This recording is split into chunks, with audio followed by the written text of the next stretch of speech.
O relógio do corredor marcava 11h30 quando Vera Carvalho desceu as escadas com um vestido de seda cor de osso e uma taça de vinho tinto que não tinha intenção nenhuma de beber. Isabela estava na cozinha esquentando leite quando ouviu os saltos no mármore, um som que aprendeu a reconhecer nos 4 anos que morou naquela casa, como aprendeu a reconhecer trovão. Antes de ver, já sabe o que vem. Ela saiu da cozinha com a caneca nas mãos. Vera estava no centro do hall de entrada, os ombros levemente para trás, a taça pendurada entre os dedos, como prop de peça de teatro. Atrás dela, Dolores, a cozinheira, descia com uma caixa de papelão nos braços. Atrás de Dolores, o Marcos do jardim, carregando outra. Isabela olhou para as caixas. Olhou para as próprias coisas dentro delas, o espelho pequeno que tinha ficado na beira do lavatório do banheiro, o caderno de receitas da mãe, o carregador do celular. A caneca continuou quente na mão. "O que está acontecendo?" ela perguntou. E a voz saiu mais baixa do que pretendia. Vera tomou o primeiro gole de vinho, o único que tomou em toda a noite, e olhou para Isabela com aquele jeito que tinha de olhar para as pessoas de baixo para cima, mesmo sendo mais baixa que a maioria. Um jeito que não dependia de altura. "Dolores", Vera falou sem tirar os olhos de Isabela. "Pode começar com o quarto de hóspedes. Tudo que for dela vai para fora." Dona Vera Dolores hesitou. "Pode ir." Isabela abaixou a caneca. "Eduardo não autorizou isso. Meu filho está em Frankfurt." A taça foi pousada no aparador, devagar, sem barulho, como quem guarda uma carta que não precisava mais mostrar. "E essa casa é minha. Sempre foi. O Eduardo mora aqui porque eu permito. Eu sou esposa dele. Você foi esposa dele." Vera cruzou os braços e a seda do vestido fez um som mínimo, quase inaudível, que na quietude do hall pareceu mais alto do que era.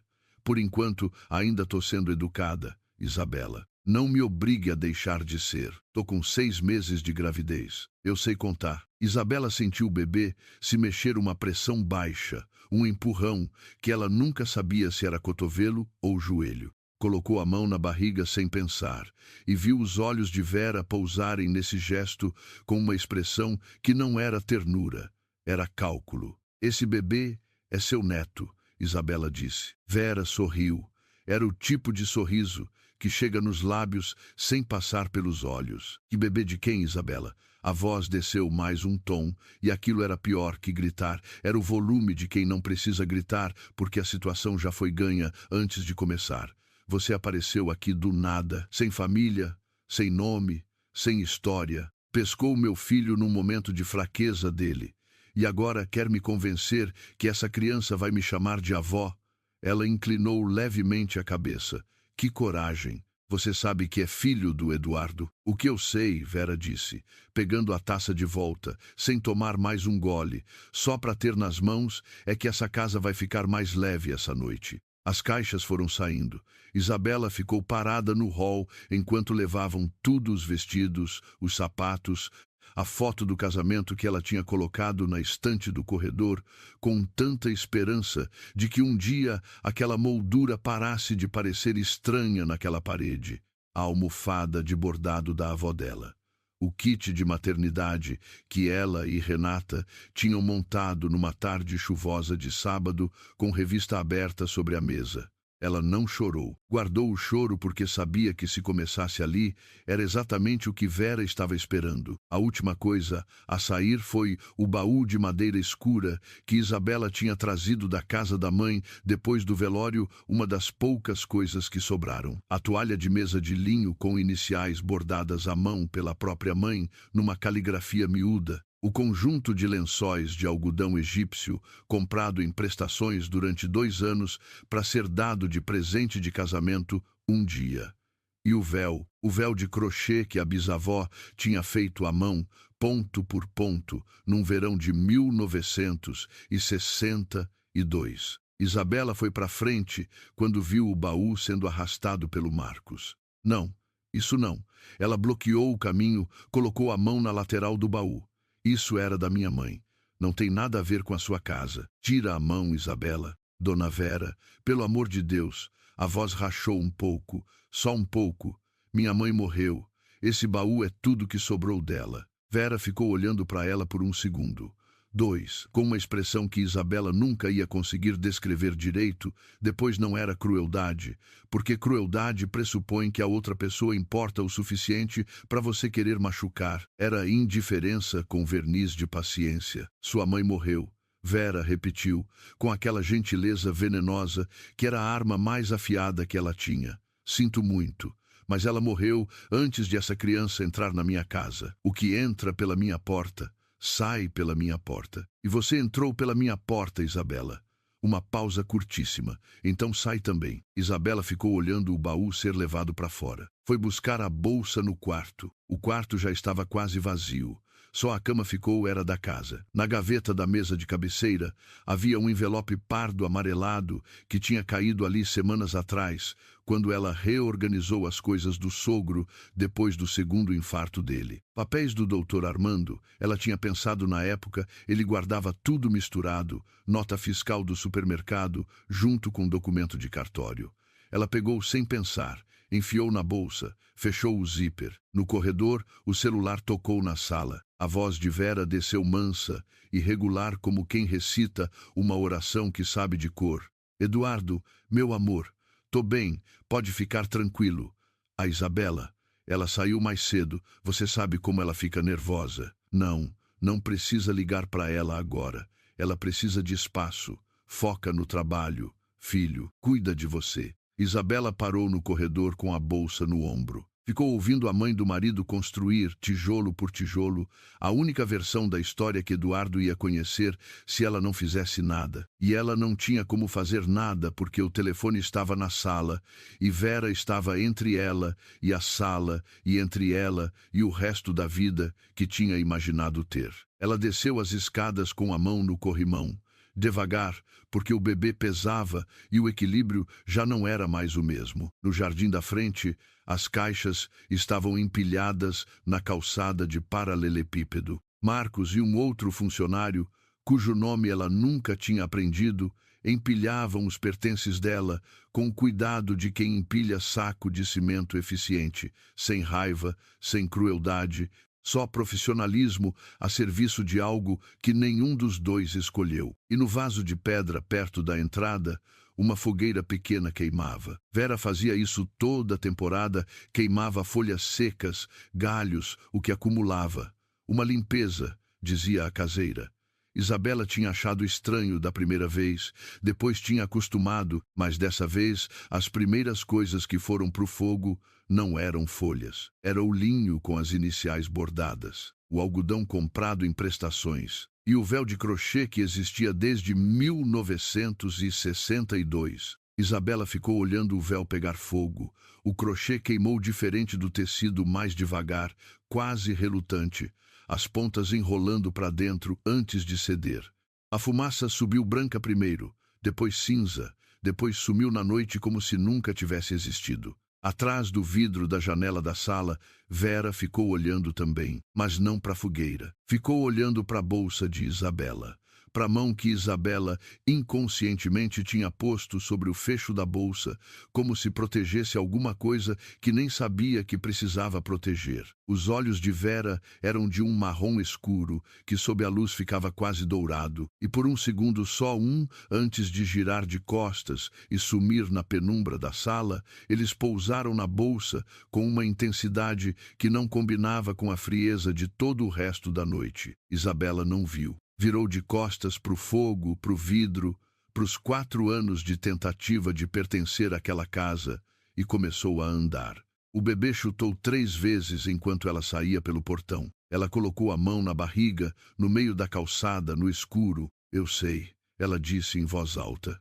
Eu sei, meu filho, e foi embora. Renata abriu a porta do apartamento do Ipiranga às 00h15, de pijama, com a marca do travesseiro ainda no rosto, e olhou para Isabela, a bolsa no ombro, a barriga de 6 meses, os olhos secos, mas com aquela cor que os olhos ficam quando o choro foi segurado por tempo demais, e não perguntou nada. Abriu a porta mais. Entra.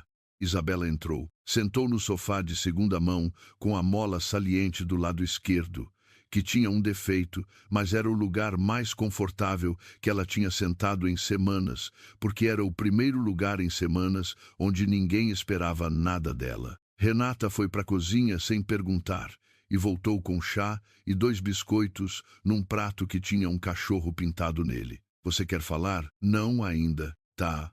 Elas ficaram em silêncio. O apartamento cheirava a café velho e shampoo, e aquele cheiro específico de apartamento pequeno, de pessoa que mora sozinha, não um cheiro ruim, um cheiro honesto. Isabela tomou o chá.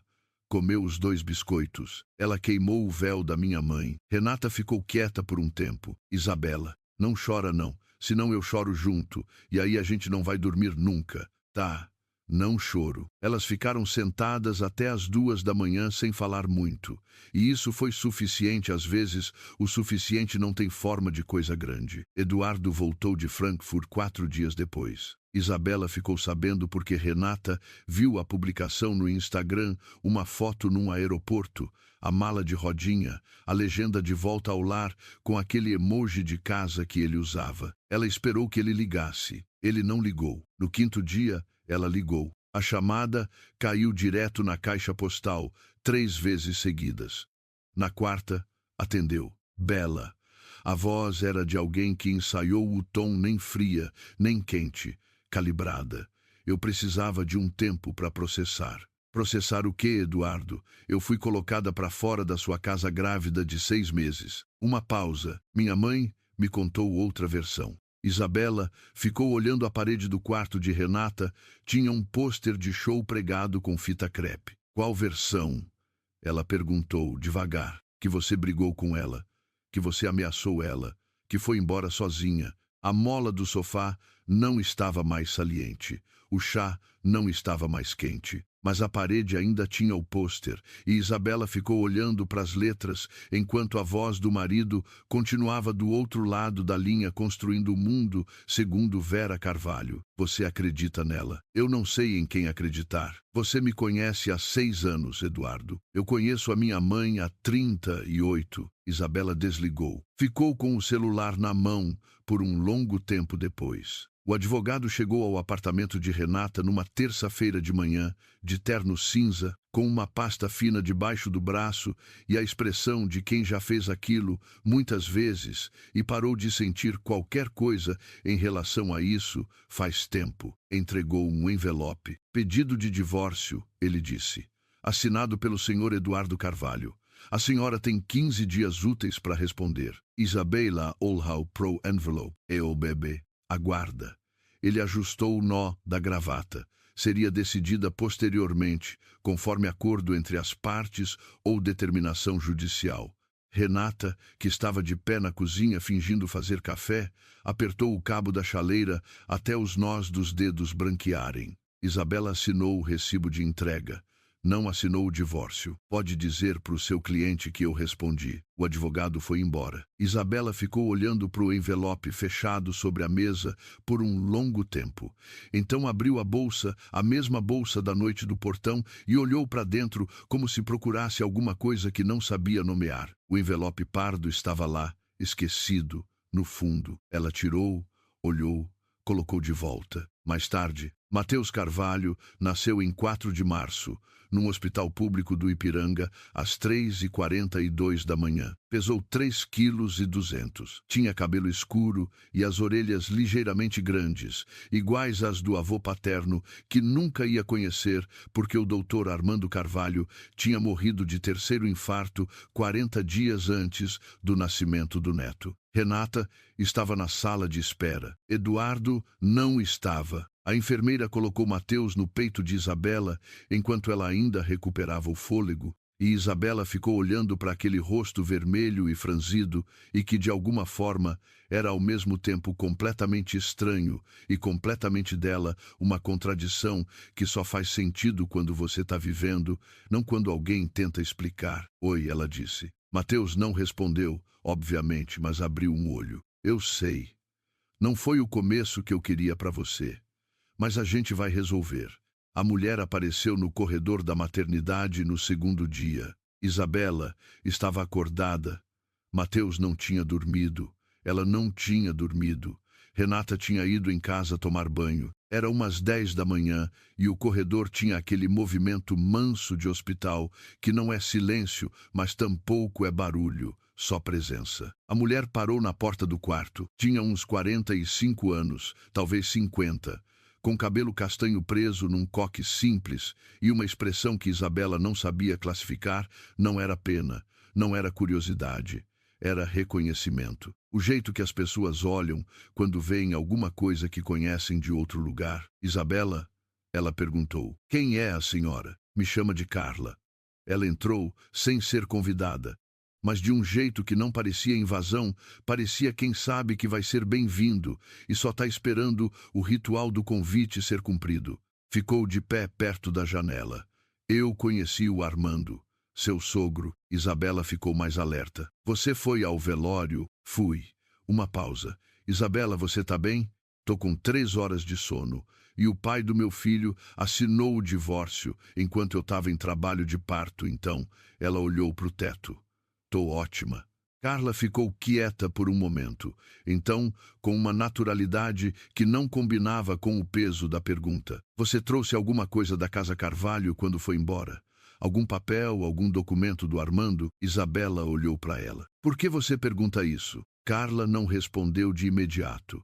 Ficou olhando para o Mateus, que dormia na berçola, com aquela expressão de reconhecimento de novo, mais intensa agora, mais carregada. Porque o Armando era um homem muito cuidadoso, ela disse por fim. E às vezes as pessoas cuidadosas deixam coisas importantes em lugares onde só alguém de confiança vai encontrar. Isabela não respondeu. Carla foi embora pouco depois, deixou um cartão com número de celular. Isabela ficou olhando para o cartão depois que ela saiu o nome, o número, sem sobrenome, sem título, sem empresa. Sou Carla. 15 dias depois, o advogado de Vera mandou uma carta pelo correio. Vera Carvalho, avó paterna de Mateus Eduardo Carvalho Souza, solicitava formalmente direito de visita ao neto, conforme previsto em lei, e em caso de negativa, reservava-se o direito de acionar a justiça para garantir o vínculo. Isabela leu a carta 3 vezes. Então ligou para o número do cartão. Carla, Isabela. A voz do outro lado não se surpreendeu. Esperava essa ligação. Aquele papel que você perguntou, sobre as coisas que eu trouxe da Casa Carvalho. Sim. Preciso que você me explique primeiro quem você é de verdade. Uma pausa mais longa. Quando você quiser conversar pessoalmente, Carla disse, me fala onde. Eu apareço. 3 anos passam de formas diferentes, dependendo do que você está carregando. Para Isabela, passaram em tamanhos de roupa do 0 ao 1, do 1 ao 2, do 2 ao 3 em primeiras palavras, primeiros passos, primeiros pesadelos que acordavam Mateus no meio da madrugada, e ela ia até o quarto dele no escuro e ficava de pé na beira da caminha enquanto o coração desacelerava, o dele e o dela junto. Ela voltou a trabalhar num escritório de contabilidade quando Mateus tinha 8 meses.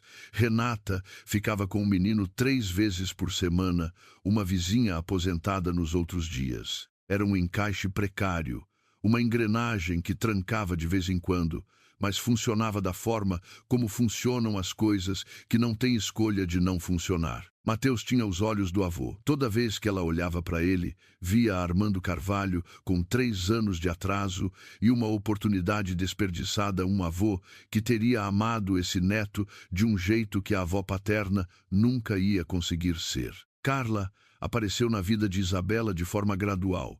Como aparecem as coisas que são para ficar primeiro uma vez por mês, depois toda semana, depois quase todo dia por mensagem, com uma consistência que Isabela foi aprendendo a confiar antes de entender de onde vinha. Ela ainda não tinha contado sobre o envelope. Não que tivesse escondendo, era que ainda não tinha aberto. Ficava lá na gaveta da mesa de cabeceira do quartinho onde ela dormia agora. O apartamento era dela, um quarto e sala no Ipiranga, e ela passava por aquela gaveta todo dia, e todo dia pensava que ia abrir amanhã. Amanhã virou 3 anos. Eduardo apareceu pela primeira vez de forma indireta. Não foi pelas redes sociais. Foi por Renata, que tinha uma amiga em comum com a ex-noiva dele. A Fernanda foi embora. Renata disse numa tarde de domingo, enquanto ajudava a fazer almoço. A que a Vera tinha escolhido para ele. Isabela ficou mexendo o arroz. Ah, parece que ela foi embora quando soube que ele tinha filho e que não tinha condição de proteger ninguém. Renata descascou uma cenoura. Palavras da própria Fernanda. Isabela ficou olhando para a panela de arroz por um tempo. Bom para ela disse por fim, e voltou a mexer o arroz. Dona Zélia tinha sido cozinheira na Casa Carvalho por 11 anos. Foi demitida sem justa causa 3 meses depois que Isabela saiu.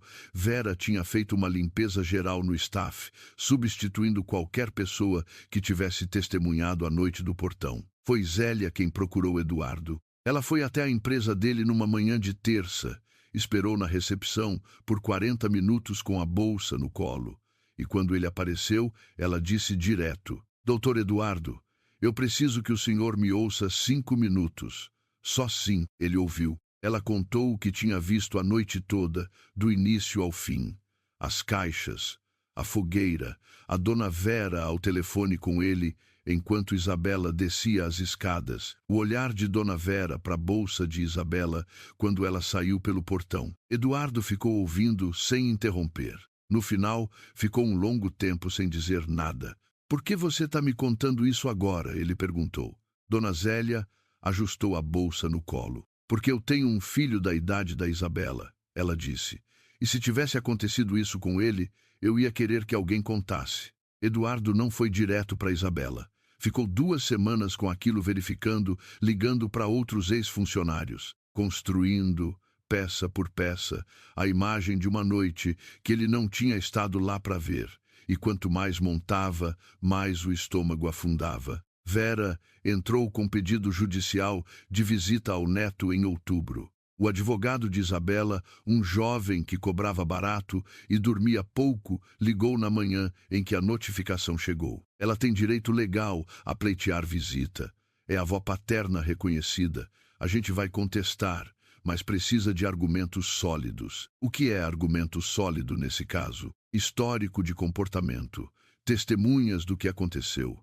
Qualquer documentação que prove que a presença dela representa risco. Isabela desligou. Ficou olhando para o Mateus, que brincava no tapete da sala, um menino de 3 anos, com blocos coloridos e a concentração intensa de quem está resolvendo um problema muito sério, e sentiu aquela coisa específica que é medo sem pânico, a versão mais fria e perigosa do medo, a que faz você pensar em vez de paralisar. Ela foi até a gaveta, tirou o envelope, abriu. A carta tinha 4 páginas. Letra do Dr. Armando, miúda e levemente inclinada para a direita, a mesma letra das notas que ele deixava na geladeira quando pedia para não esquecer de comprar café. Isabela leu uma vez rápido, sem entender tudo. Leu de novo devagar. Na terceira vez, ligou para Carla. Carla, eu abri o envelope. O silêncio do outro lado durou exatamente 3 segundos. Eu tô indo para aí, Carla disse. Não abre para mais ninguém antes de eu chegar. Carla chegou em 20 minutos, com uma expressão que era a primeira vez que Isabela via nela, não calma, não controlada, mas gerenciada, como alguém que aprendeu a segurar coisas muito grandes dentro de um espaço muito pequeno e está usando toda a estrutura para não deixar vazar. Ela sentou na mesa da cozinha, leu a carta, fechou os olhos por um segundo, só um. Você sabe o que isso é? Ela perguntou. Parece ser uma declaração do sogro sobre o testamento. É uma adenda manuscrita ao testamento do Armando. Carla dobrou as páginas com cuidado, devagar, como quem dobra alguma coisa que teme que quebre. Ele escreveu isso depois do segundo infarto, quando sabia que a Vera ia conseguir o que queria se ele não deixasse nada explícito em outro lugar. O que ele escreveu? Que qualquer filho legítimo do Eduardo nasce com direito a uma parte do patrimônio imobiliário do Armando, não o patrimônio da Vera, o do Armando, incluindo a mansão, que a Vera administra, mas que nunca foi dela no papel, porque o Armando nunca assinou transferência. Ela parou. A Vera queimou o seu enxoval para destruir isso. Isabela ficou olhando para a mesa. Ela sabia que eu tinha o envelope. Ela sabia que o Armando tinha te pedido para guardar alguma coisa. Só não sabia se você sabia o que era. Carla tinha as mãos planas sobre a mesa, muito quietas. Ela achou que o fogo resolveria o problema, só que você tirou a bolsa do quarto antes das caixas. Mateus entrou na cozinha arrastando um bloco azul. Mamãe, esse bloco não encaixa em nenhum lugar. Isabela olhou para o filho. Para o rosto dele, os olhos do avô, as orelhas do avô, o peso de uma herança que a avó paterna tinha tentado queimar junto com um véu de crochê numa noite de outubro. Vem cá, ela disse, e o puxou para o colo. Carla ficou olhando para eles dois. O interfone tocou 3 dias depois de Carla ir embora com cópia digitalizada da carta. Isabela foi até o interfone. A câmera mostrou um homem de terno na calçada, cabelo mais curto do que ela lembrava. A mesma mandíbula, a mesma postura levemente encurvada que ele tinha quando estava nervoso e tentava parecer que não estava. Eduardo. Isabela ficou olhando para o interfone por um tempo que durou mais do que a maioria das decisões importantes que ela já tomou na vida. Então apertou o botão. Pode subir. Eduardo não entrou de imediato quando a porta abriu. Ficou no batente, com as mãos nos bolsos, como se precisasse de permissão explícita mesmo depois de já ter recebido permissão. Isabela ficou de pé do lado de dentro. Eles ficaram assim por um momento, 4 anos de casamento, 3 anos de ausência e um corredor de apartamento de quarto e sala que tinha um risquinho na parede de quando Mateus ainda não controlava o giz de cera. Entra, ela disse. Ele entrou. Ela não ofereceu café. Sentaram na sala.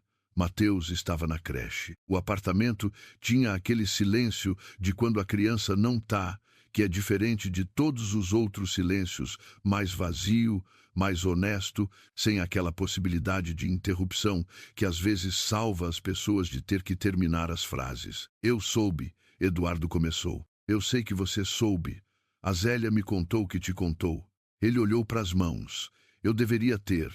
Eduardo. Ela cruzou os braços, não com raiva, com o cansaço de alguém que já teve raiva suficiente para uma vida inteira, e o que sobrou do outro lado é só clareza. Eu não preciso de você me explicando o que você deveria ter feito. Eu sei, você sabe. Estou esperando você me dizer o que você vai fazer agora. Ele ficou quieto. Tem alguma coisa que você precisa me contar? Ela perguntou. Tem. Ele ergueu a cabeça. Eu quero ser pai do Mateus. De verdade. Não aquele pai de fim de semana que aparece quando a agenda permite. E sua mãe? A pergunta ficou no ar com peso físico. Eduardo passou a mão no cabelo, o gesto de quando ele estava preso entre 2 verdades e não sabia qual empurrar primeiro. Minha mãe entrou com processo de visita ao Mateus. Isabela disse. Você sabia disso? Não. Pois é, ela descruzou os braços. Então, quando você disser o que vai fazer agora, leva isso em conta também. Carla ligou na semana seguinte. Eu preciso te contar uma coisa antes de continuar, ela disse. Isabela estava lavando louça. Fechou a torneira. Pode falar. Meu nome completo é Carla Andrade Carvalho. Uma pausa. Carvalho do Armando. Ele foi meu pai. Isabela ficou de pé na frente da pia molhada. Filha dele, como assim? Antes do casamento com a Vera, o Armando teve um relacionamento com minha mãe. Eu nasci, ele me reconheceu, me registrou, estava presente na minha vida até a Vera entrar. A voz de Carla era plana, não sem emoção, mas como quem emoção já processou tantas vezes que ficou sedimentada no fundo em vez de borbulhar na superfície. Quando eles casaram, a Vera foi tirando meu pai da minha vida aos poucos. Primeiro, as visitas ficaram mais espaçadas, depois pararam. Aí, quando meu pai ficou doente pela primeira vez, uns 15 anos atrás, ela conseguiu que ele assinasse uma revisão do testamento.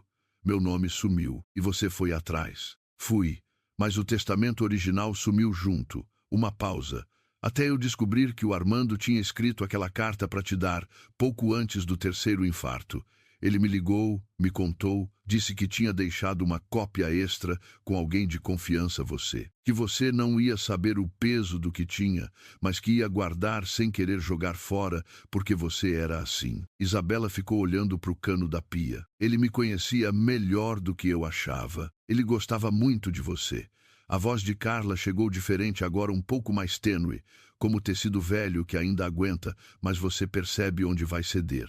A Vera sabia que ele tinha te dado alguma coisa, só não sabia se você tinha aberto ou jogado fora, sem ler. Daí a fogueira, ela queria ter certeza. Isabela pensou no olhar de Vera pela janela, na intensidade que não combinava com o resto daquela noite. Ela estava verificando, Isabela disse. Ela estava.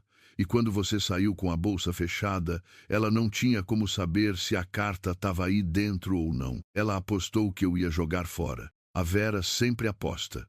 Carla fez um som que quase era uma risada, mas não chegou lá.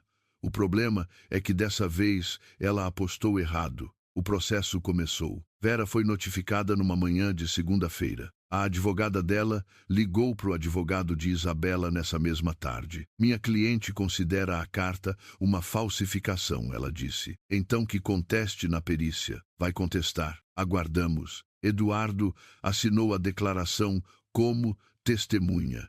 Isabela soube pelo advogado, não por ele. Ficou sabendo numa tarde de quarta que chovia e Mateus dormia à sesta, e ela estava tentando achar concentração para uma planilha de conciliação bancária. Ela ficou olhando para o nome dele no documento. Eduardo Henrique Carvalho, testemunha dos fatos ocorridos na residência familiar em outubro de 4 anos atrás. Confirmação de que a saída de Isabela não foi voluntária. Confirmação de que a fogueira foi acesa por ordem de Vera Carvalho. Ele estava testemunhando contra a mãe. Isabela não sabia o quanto aquilo tinha custado, mas sabia que tinha custado. A audiência foi numa terça-feira fria de julho. Isabela chegou de terno, o único que tinha, comprado em brechó, azul marinho, que ficava bem, mas tinha o forro levemente descosturado na manga esquerda, então ela ficou com o braço colado ao corpo a manhã toda. Vera chegou com um taier de alfaiataria, acompanhada de 2 advogados e uma assistente. Elas não se olharam quando cruzaram no corredor. Ou melhor, Isabela não olhou. Vera olhou. Isabela sentiu o olhar na lateral do rosto, como se sente uma janela aberta de inverno, aquele frio que entra de lado. A sala de audiência era menor do que Isabela imaginava. Mesa comprida, cadeiras de couro velho, um ventilador no canto que não estava ligado. O juiz era jovem, com óculos de grau e a expressão de quem já viu todos os tipos de conflito familiar e desenvolveu um tecido cicatricial, emocional, muito específico para o trabalho. Os advogados falaram. Os documentos foram apresentados. O laudo grafológico foi lido. Vera ficou o tempo todo com as mãos juntas sobre a mesa, os ombros levemente para trás, a expressão de alguém participando de uma reunião de condomínio chata e não de um processo judicial que podia determinar se ela ia perder a casa onde morava há 30 anos. Quando a advogada dela falou, foi com uma suavidade que não enganava ninguém, mas estava impecável. A carta apresentada pela outra parte é, na visão da nossa cliente, um documento cuja autenticidade permanece em questão apesar do laudo preliminar. Solicitamos perícia adicional com um especialista indicado por esta defesa. O juiz anotou. Então, olhou para Isabela. A senhora tem mais algum documento ou testemunha a apresentar nesta fase? Isabela olhou para o advogado. Ele deu um leve aceno com a cabeça. Sim, ela disse. Uma testemunha. Vera não se mexeu, mas a advogada dela ficou levemente mais quieta, o tipo de quietude que não é calma. É a tensão máxima disfarçada de calma. O nome da testemunha? O juiz perguntou. Carla Andrade Carvalho. Foi a primeira vez naquela manhã que Vera se mexeu. Não muito. Só a mão direita, que desapertou levemente a mão esquerda. 1 milímetro. 2. Algo que a câmera de segurança provavelmente não captaria, mas Isabela estava olhando e viu. A audiência foi suspensa para uma semana depois. No corredor, Vera passou por Isabela. Não parou. Não precisava parar. Você acha que vai resolver alguma coisa com isso? Ela disse, passando, com a voz de quem comenta o tempo. Essa menina aparece com um nome e um papel velho, e você acha que isso é suficiente? Isabela ficou olhando ela se afastar. A gente vai ver, dona Vera. ela disse. Vera não respondeu, mas os passos pausaram por uma fração de segundo antes de retomar o ritmo. A semana antes da segunda audiência foi a semana mais longa da vida de Isabela. Vera contratou o Dr. Hélio Castanheira, 72 anos, ex-consultor do Tribunal de Justiça de São Paulo, currículo que o advogado de Isabela levou 3 páginas para resumir quando ligou para avisar. Ele é bom, o advogado disse, com um tom que tentava ser neutro e não era. Tão bom que pode contestar o laudo, pode levantar dúvida suficiente para o juiz mandar refazer a perícia. E refazer a perícia significa mais 3, 4 meses. E mais 3, 4 meses significa que a Vera continua na mansão e continua com o processo de visita do Mateus em aberto. Exato. Isabela desligou. Foi até o quarto de Mateus. O menino dormia de barriga para cima com os braços abertos, o jeito que ele dormia desde bebê, como se o mundo fosse um lugar completamente seguro e ele tivesse certeza absoluta disso. Ela ficou de pé na porta por um tempo, voltou para a sala. Pegou o celular. Carla. Ela contratou o Castanheira. Eu sei. Carla estava esperando essa ligação. Isabela, eu preciso te contar o que eu vou fazer na audiência. O que você vai fazer? Vou contar tudo. Quem eu sou, o que a Vera fez com o meu pai e comigo, não só como testemunha da carta, como parte do padrão. Uma pausa, mas isso vai abrir muita coisa. A imprensa provavelmente vai pegar. Você está preparada para isso? Isabela ficou olhando o risquinho na parede da sala. Jarla. Sim, você deveria ter me contado quem você era desde o começo. Um silêncio. Sim, Carla disse. Devia. Por que não contou? Porque eu não sabia se você ia confiar em mim se soubesse. Uma Carvalho ajudando outra Carvalho numa briga por herança parece interesse, não generosidade. Sua voz não pediu desculpa, apresentou a razão como era, sem verniz. Eu errei, mas o que eu fiz por você nos últimos 3 anos, fiz porque quis, não por causa da carta. Isabela ficou com o telefone no ouvido. Tá bom, ela disse. Tá bom o quê? Tá bom. Eu confio em você. Faz o que você precisa fazer. A segunda audiência tinha mais gente. Não imprensa ainda, mas corredores mais cheios, mais advogados na sala de espera, aquele ruído de fundo que acontece quando uma causa começa a ter mais camadas do que parecia de fora. O Dr. Castanheira apresentou o laudo dele. Era extenso, era técnico. Levantava 4 pontos de inconsistência na análise anterior: pressão de escrita, ângulo de inclinação, formação de determinadas letras. A conclusão não era falsa. A conclusão era não é possível afirmar com certeza suficiente que é autêntica. O advogado de Isabela rebateu ponto por ponto. O juiz ouviu os dois com a expressão impassível de quem foi treinado a não deixar que a face revele o que a cabeça está pensando. No final do debate técnico, ele virou os óculos para Isabela. A testemunha pode ser chamada. Carla entrou. Isabela estava sentada de frente para a porta e viu Vera ver Carla entrar e viu o que aconteceu com o rosto de Vera nesse momento. Não foi dramático. Não foi pânico, foi uma contração mínima em torno dos olhos, como quem vê uma conta que achava ter pago aparecer de volta no extrato. Carla sentou. O juiz verificou os dados. A senhora pode confirmar o nome completo para o registro? Carla Andrade Carvalho. Pausa. Filha de Armando José Carvalho. A sala ficou um grau mais quieta. A advogada de Vera colocou a mão levemente na manga do taier da cliente. Vera não se mexeu. Carla contou. Contou com a voz plana e regular de quem ensaiou, não para parecer ensaiado, mas porque sabia que ia precisar de toda a estrutura que tinha para não se perder no meio. Contou o relacionamento do pai com a mãe dela, o nascimento, o reconhecimento, os anos de presença até a Vera entrar. Contou o afastamento gradual, o testamento revisado, o nome dela sumindo do papel. Contou que o pai dela, pouco antes do 3º infarto, tinha ligado para ela e dito que tinha deixado uma carta com a nora, a única pessoa da casa em quem confiava completamente, e que nessa carta tinha não só a adenda ao testamento sobre Mateus, mas também o relato do que tinha acontecido com ela. Ele sabia que ia morrer, Carla disse, com a voz chegando naquele ponto específico de tensão onde o som fica mais denso antes de ceder, mas que não cedeu.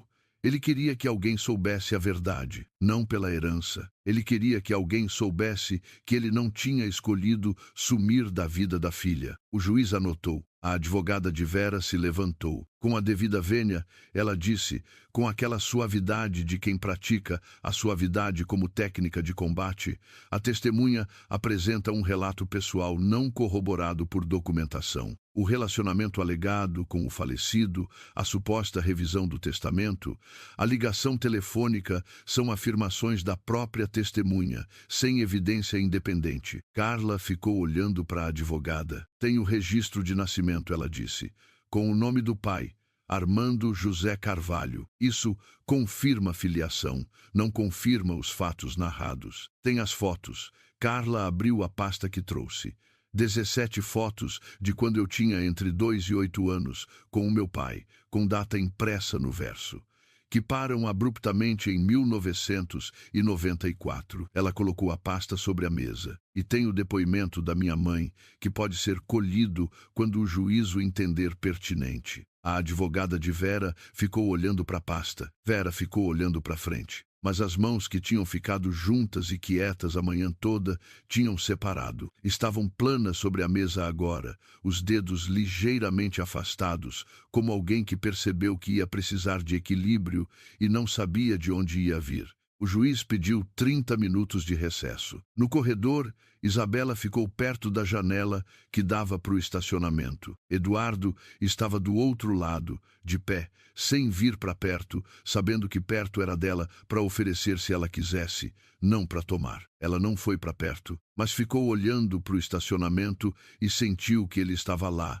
E isso foi diferente do nada de antes. A advogada de Vera saiu com a assistente e foram até um canto do corredor conversar em voz baixa, com gestos que as pessoas usam quando o plano A não funcionou e estão avaliando o plano B em tempo real. Vera saiu depois. Foi até a janela do outro lado do corredor. Ficou olhando para fora. Isabela ficou olhando para ela, olhar para fora essa mulher que tinha estado no centro de cada coisa ruim dos últimos 4 anos dela, que tinha queimado o véu da mãe dela, que tinha construído uma mentira tão meticulosa que quase tinha ficado de pé para sempre. Vera era uma mulher de 62 anos, olhando para um estacionamento. Isabela foi até ela, não com raiva, com a clareza fria de quem tem uma última coisa para dizer e sabe exatamente o que é. Vera ouviu os passos e não virou. Você ganhou, Vera disse para a janela. A voz estava diferente, não quebrada, mas com uma fissura que ela não tinha conseguido fechar a tempo. Parabéns, ainda não ganhei nada. A decisão ainda não saiu. Vai sair. Uma pausa. Você sabe que vai sair. Isabela ficou olhando para o reflexo das duas na janela, ela de terno azul marinho, brechó com o forro descosturado na manga, Vera de taier de alfaiataria que custava 3 meses de salário. Por que você fez isso? Ela perguntou. Vera ficou quieta por um tempo. Porque aquela casa, ela disse por fim, devagar, é a única coisa que ficou do que eu construí. Meu marido morreu, meu filho. Ela parou, recomeçou. Aquela casa era minha. E você apareceu do nada. Eu não apareci do nada. Eu era esposa do Eduardo. Você era uma menina, sem família, sem dinheiro, sem nada que uma mulher que entra naquela casa deveria ter. A frieza de volta, a fissura coberta. Você acha que eu ia aceitar isso quieta? Você queimou o véu da minha mãe. A voz de Isabela saiu muito plana, muito quieta, com uma firmeza que não precisa de volume, porque a coisa em si já tem peso suficiente. Minha mãe morreu. Eu não tenho foto dela de noiva. Não tenho a aliança dela. Não tenho nada dela além daquele véu. E você queimou. Vera ficou olhando para o estacionamento. Você ia destruir as provas de qualquer jeito, mas não precisava ter queimado o véu. Isso você fez porque quis. Isabela virou levemente a cabeça para o perfil de Vera. Isso é o que eu nunca vou entender. Não o testamento, não a mansão, não o divórcio, o véu. Você olhou para aquele véu e escolheu queimar. Vera não disse nada, e aí estava a resposta mais honesta que ela tinha dado a noite toda. Não tenho mais nada para falar com você, Isabela disse, e voltou para a janela dela. A decisão saiu 15 dias depois. O juiz reconheceu a autenticidade da carta do Dr. Armando, com base no conjunto de evidências laudo grafológico original, testemunho de Carla, fotografias, depoimento da mãe de Carla colhido na semana posterior. Reconheceu Mateus Eduardo Carvalho como herdeiro legítimo da parcela imobiliária descrita no testamento do Dr. Armando, incluindo a residência principal. Vera Carvalho teria 6 meses para desocupar. O processo de visita ao neto foi suspenso até nova determinação. Isabela recebeu a notícia no escritório, por ligação do advogado. Ela estava no meio de uma planilha de conciliação bancária que ainda não fechava. Ficou ouvindo. Disse, obrigada. Desligou. Ficou olhando para a tela por 2 minutos. Então fechou o computador, pegou a bolsa, foi ao banheiro, trancou a porta e chorou. Não muito tempo. O tempo que levou para todo o peso dos 4 anos passados, mais os 3 de depois, encontrar uma saída e sair de uma vez. Depois lavou o rosto, olhou para o espelho, voltou para a mesa. A planilha ainda não fechava. Ela reabriu e voltou a trabalhar. Mateus foi na mansão pela primeira vez num sábado de setembro. Não foi para morar, a decisão de morar viria depois, em conversa com advogados e com o tempo. Foi só para ver. Isabela estacionou o carro na frente do portão, o mesmo portão de onde tinha saído 4 anos atrás, com um bebê de 6 meses e a fogueira nas costas, e ficou 1 segundo com as mãos no volante. Mateus estava no banco de trás, com o cinto apertado e os olhos muito abertos, olhando para o muro alto e as árvores antigas. É muito grande, ele disse. E a gente vai morar aqui? Isabela ficou olhando para o portão. A gente vai ver, ela disse. Apertou o botão do interfone. O jardim estava igual. As mesmas árvores, o mesmo paralelepípedo, o vaso de pedra perto da entrada, onde a fogueira tinha sido com uma samambaia agora, plantada no lugar das cinzas. Isabela não olhou para o vaso muito tempo. Mateus desceu do carro e saiu andando pelo jardim com a naturalidade de 3 anos, que não carregam história nenhuma daquele lugar, só um jardim grande, só grama, só possibilidade. Ele chegou até o meio do jardim e virou para trás. Mamãe, vem. Isabela ficou de pé perto do carro. E lá na varanda, Eduardo estava de pé. Tinha chegado antes dela, esperava lá, mas não tinha entrado na mansão. Estava do lado de fora, com as mãos no bolso, olhando para ela com aquela expressão de quem tem muita coisa para dizer e aprendeu, com dificuldade, que o momento de dizer não é agora. Isabela olhou para ele. Ele não se mexeu, ela não se mexeu. Mateus chamou de novo lá do meio do jardim, com aquela urgência de criança que não entende por que os adultos ficam parados quando tem um jardim inteiro para explorar. Isabela olhou para o filho. Então começou a andar, não em direção à varanda, em direção ao jardim, em direção ao Mateus, em direção ao único lugar naquela propriedade inteira que não tinha história ruim, só grama, sol de setembro, e um menino de 3 anos que tinha herdado os olhos do avô e não sabia ainda o peso e o presente que isso era. Ela chegou até ele. Mateus pegou a mão dela. O que tem lá dentro? Ele perguntou. Não sei ainda, ela disse. A gente vai ver? Ela ficou olhando para o menino, o rosto sério e curioso, a mão pequena na mão dela, os olhos do Dr. Armando, que tinha escolhido proteger esse neto antes de morrer porque sabia que ninguém mais ia fazer isso. Vai, ela disse. A gente vai ver. E lá na varanda, Eduardo ficou de pé, sem entrar, esperando ser convidado. Pela primeira vez entendendo que há coisas que você não pode simplesmente entrar, que precisam de permissão verdadeira, não só de porta aberta. O sol de setembro entrou pela grade do portão e fez sombras compridas no paralelepípedo do jardim. E Isabela Souza, de mão dada com o filho que tinha herdado uma mansão que nenhum fogo tinha conseguido tirar dele, caminhou em direção à porta da casa que sempre foi deles.